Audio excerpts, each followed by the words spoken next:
When I was in college, I worked the night shift one summer vacation. I was 19 years old and an average-looking female. I wasn't enthused about having to work a job over the summer, but it was the only way I was going to be able to afford tuition. Working night shift was probably the weirdest experience of my life. It was at the McDonald's drive-thru. I still remember my first night on the job. This lady came in and was talking to someone while she was waiting for us to take her order. She sounded extremely upset, and she was screaming at the top of her lungs. It sounded like it was directed at someone in the back seat. I immediately assumed that perhaps she was abusing her children. I'm a psychology major, so I naturally pick up on stuff like that. She ordered 3 Big Macs and 3 large Cokes, and my intuition has been wrong. When she pulled up to pay for her meal, she was completely alone. I was honestly a little startled. Why would this lady be here, wanting this much food and screaming in her car if she was alone?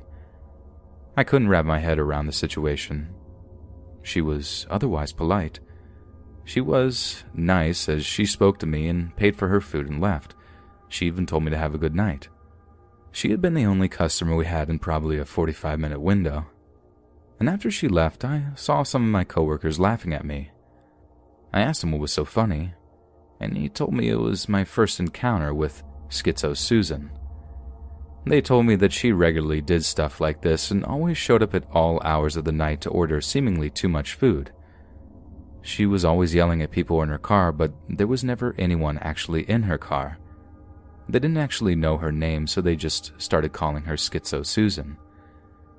They told me that there were occasional nights when she was the only customer to come through the drive-thru at all, and I found that extremely unnerving.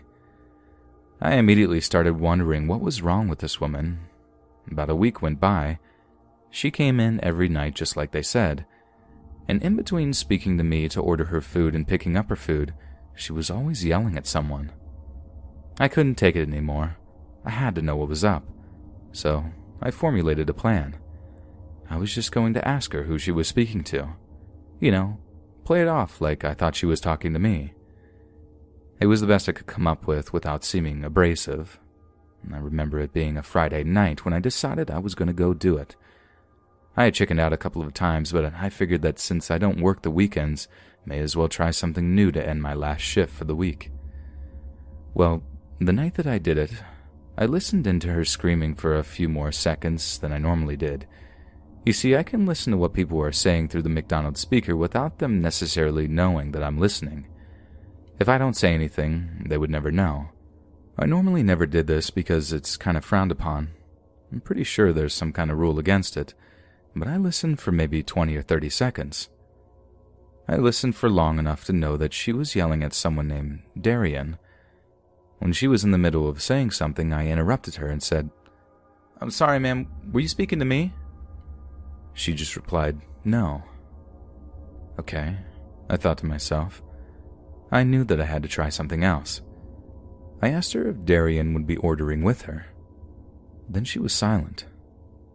It wasn't an entire minute, but she just didn't say anything.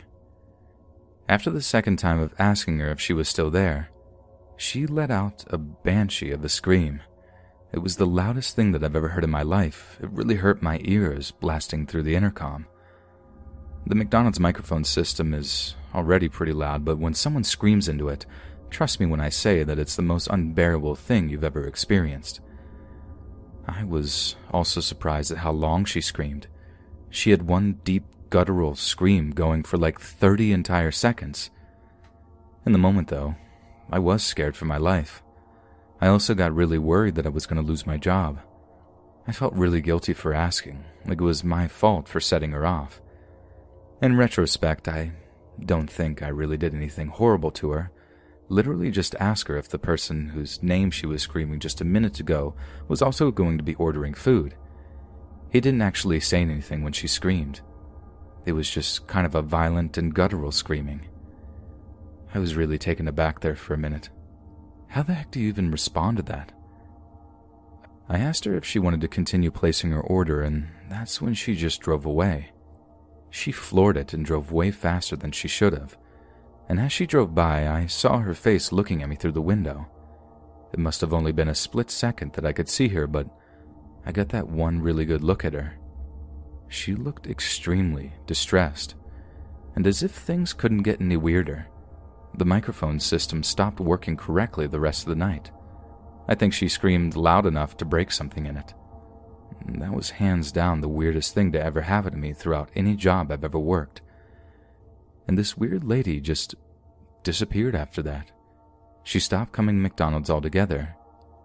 I asked some of the other coworkers how long she has been stopping by for her nightly visits, and all they said was that it was for as long as they can remember, which probably meant at least a year for some of them. I felt somewhat guilty for angering this lady so badly, but I think it is safe to say she probably needs some serious mental help.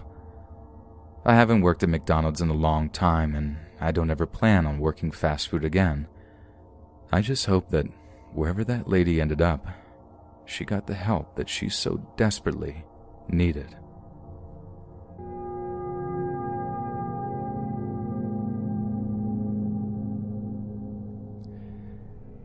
I work at a regional grocery store. I'm a 26-year-old female. I graduated from college with a master's degree in psychology and still couldn't find a job. Due to family circumstances, I wasn't able to get my PhD, which was basically the bare minimum to land any decent-paying job. So I was a little stuck. I even had a hard time finding a regular job.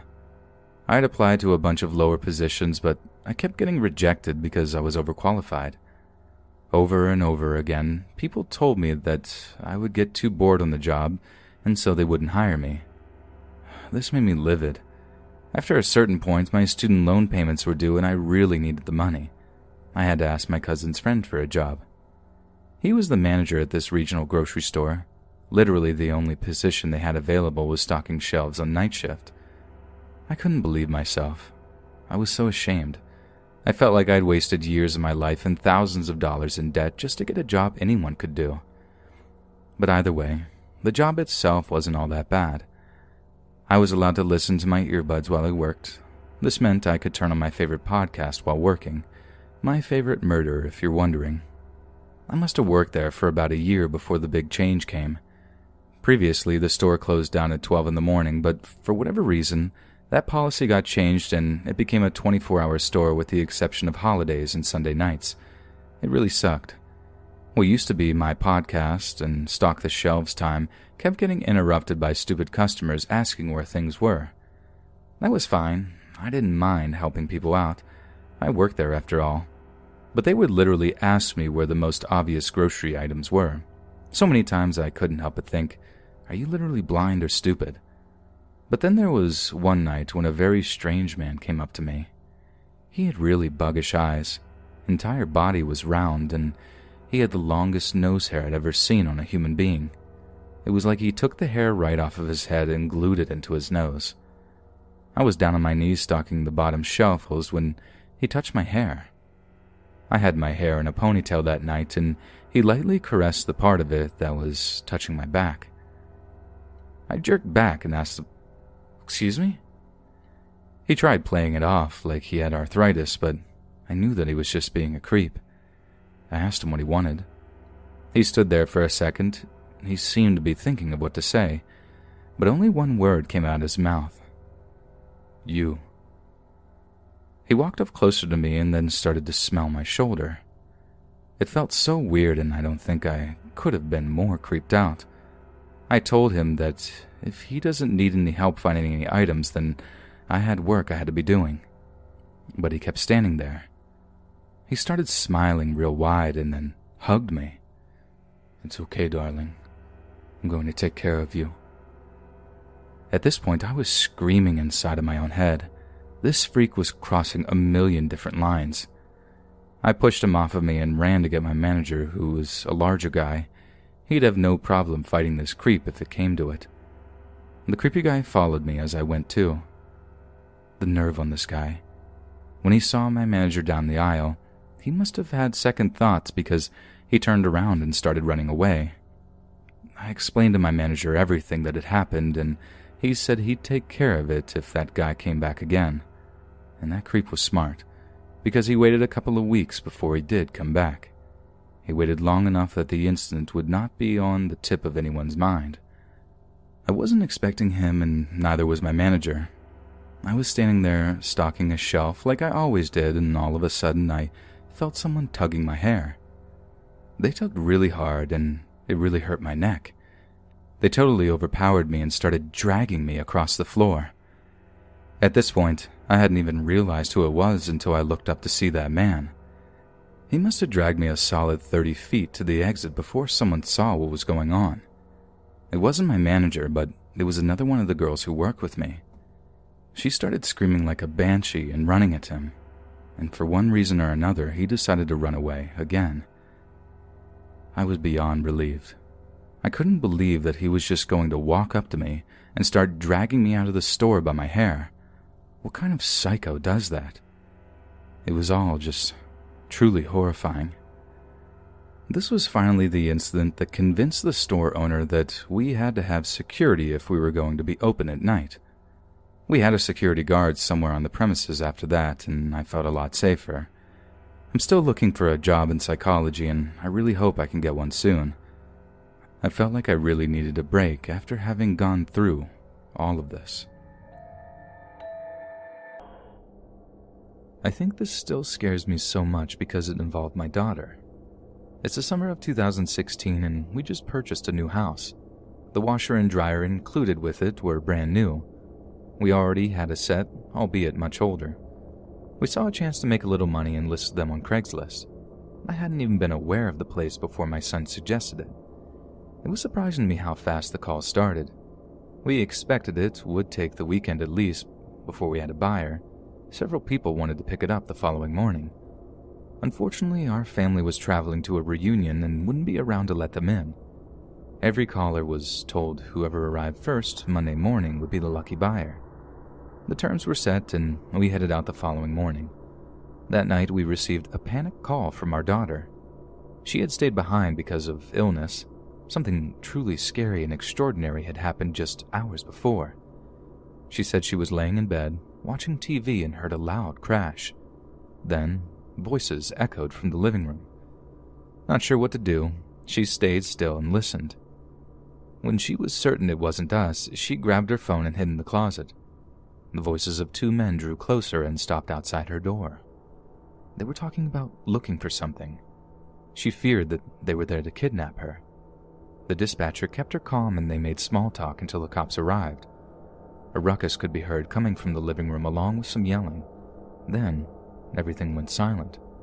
The dispatcher stopped talking for a moment. Seconds passed, then it was all over. The dispatcher spoke up and told her she could come out. She emerged and introduced herself just as the last thief was being let out. It took a week or two to get the full story. The interrogations uncovered their reason for the break-in. The pair had intended on buying the washer and dryer, at least at first. When I mentioned we'd be out of town, they decided to just break in and take them. Both swore they never knew my daughter was there. I thank my maker they didn't. No telling what could have happened. After first making sure our girl was okay, we returned home that night. I remember shaking like a leaf the whole drive back. I jumped from the car before my husband could park it. The second I saw her, I gave her a big hug and didn't let go for a long time. My husband and I spoke to the police the following morning. They assured us because of their previous convictions the burglars would do prison time. They were still inside the last time I heard and wouldn't be released before 2025. However, with all the cons getting out because of the lockdown, I fear they may be among them. Although our daughter seems to have left it in the past, the long-term effects still aren't clear.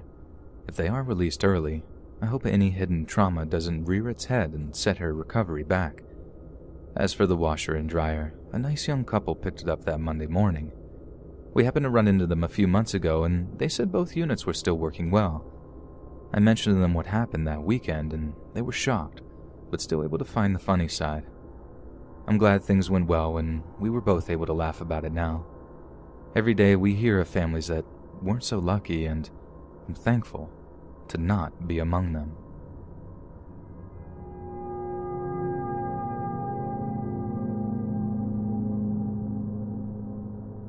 It was May of last year, and I had just signed the lease on a new house. It turned out the refrigerator didn't come with the deal. I'd spent most of my money on the house, so I started looking for a cheap one at garage sales. I couldn't find any that way. Then, I remembered Craigslist. After just 10 minutes, one popped up, not far from me. I called the number and a nice lady answered. She said the refrigerator was still for sale, but she couldn't guarantee it would still be there when I arrived. So, against my better judgment, I asked for her PayPal and sent her the $75. She sent me an email confirming she got the money and we set a date for me to pick it up. That Saturday, I texted her, letting her know I was on my way. The house was a nice ranch-style place. I knocked and this hot brown-haired girl in very short cutoffs answered. After I picked my jaw up from the ground, I asked her for Sunny.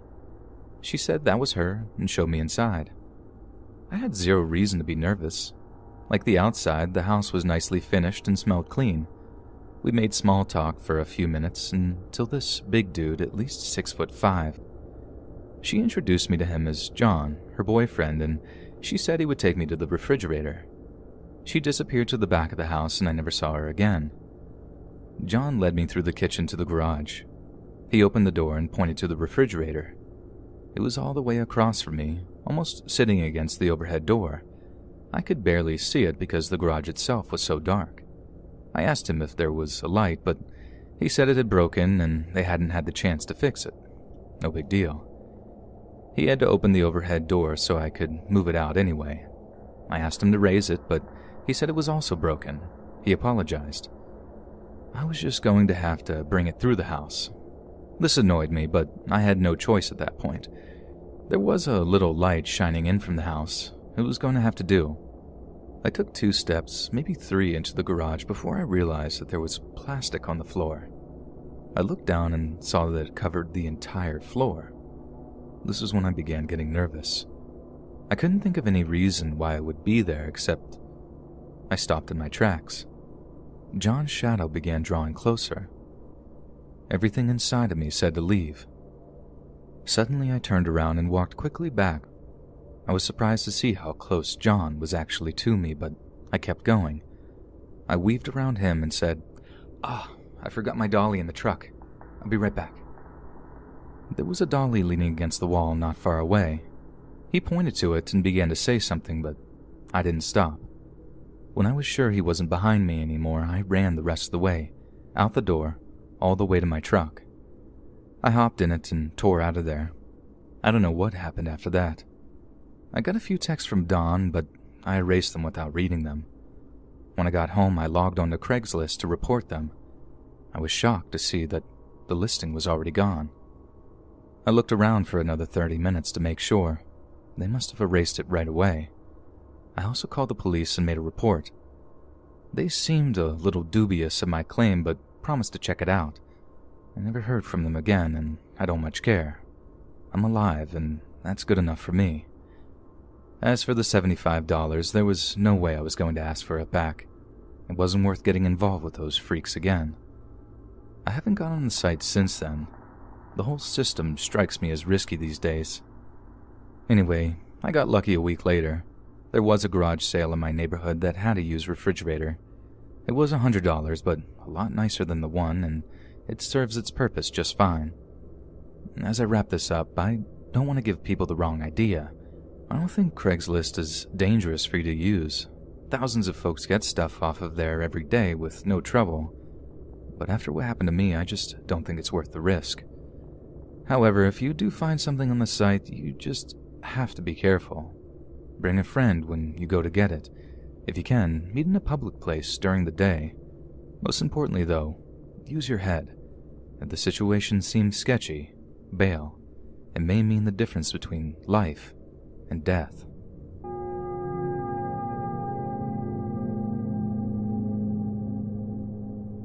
All this happened because I saw a YouTube video about a shelf unit stereo. I've been looking for one for some time. The addition of a decent turntable sold me. My first stop was Amazon. Unfortunately, they wanted more than I could afford, so I hopped on eBay. I came across a few there, but all the sellers' feedback ratings were lower than I liked. At first, I thought I was SOL. Then I remembered Craigslist. Within 10 minutes, I'd found my stereo. I contacted the seller and we agreed to meet at Walmart at around 8 p.m. I grabbed the cash and left about 7:30. Our arrangement was to meet close to the building. I drove around the lot for a good 15 minutes before I gave up. I just figured I'd been trolled. However, as I headed toward the exit by the highway, I saw two men waving their arms. It had to be the sellers, so I pulled over and parked. I asked why they had parked so far from the store. One guy claimed that there were no parking spaces when they arrived. From what I could see, there were plenty. I let it go, though. There was no point in angering them. Maybe they were just stupid. There's plenty of folks like that around here. The taller of the two made small talk for a few minutes. I didn't want to be rude, so I humored him. The moment he stopped speaking, I tried to get the sale in motion. While we were talking, I hadn't noticed that the other guy had snuck up behind me. When I pulled the cash from my pocket, I got a hard nudge in my back. This caused me to jerk upright. When I looked at the tall guy, he had a pistol pointed at me. My instinct was to yell for help, but the two guns suggested against it. It was obviously a robbery. The tall guy didn't have to ask. I handed the cash to him and he kindly said thank you, and I hope that was the end of it. They drive away and I'd be left scared and feeling stupid. But I was wrong. The tall guy demanded I give up my phone. That was going to hurt more than the money. I reluctantly pulled it from my pocket and took one last look. The entire time the other guy didn't say a word. Now they had what they wanted. The two men got in the car and drove away, leaving me shaking in fear and feeling like a fool. I'd convinced myself I'd taken the proper measures to prevent stuff from going wrong, but the moment they changed the plan, I went ahead anyway, despite any misgivings I had. Now I was minus $100 in cash and a $400 phone. Without a phone, I had to walk the 200 yards to the store to call the cops. The employees tried to be sympathetic, but I'm sure they thought I was stupid too. The police arrived soon and took my statement. I respect them for being honest with me. We all knew the guys probably wouldn't be caught, and they haven't been. Almost 4 years on, and I have yet to hear of an arrest. I suppose I should be grateful it didn't cost me more. Had my assailants been of the mind to, I could have paid the ultimate price. Thank you for watching. These stories are narrated by Let's Read. And check out our channel DarkAce Narrative. Please subscribe as we are close to 1K subscribers. Links in the description below.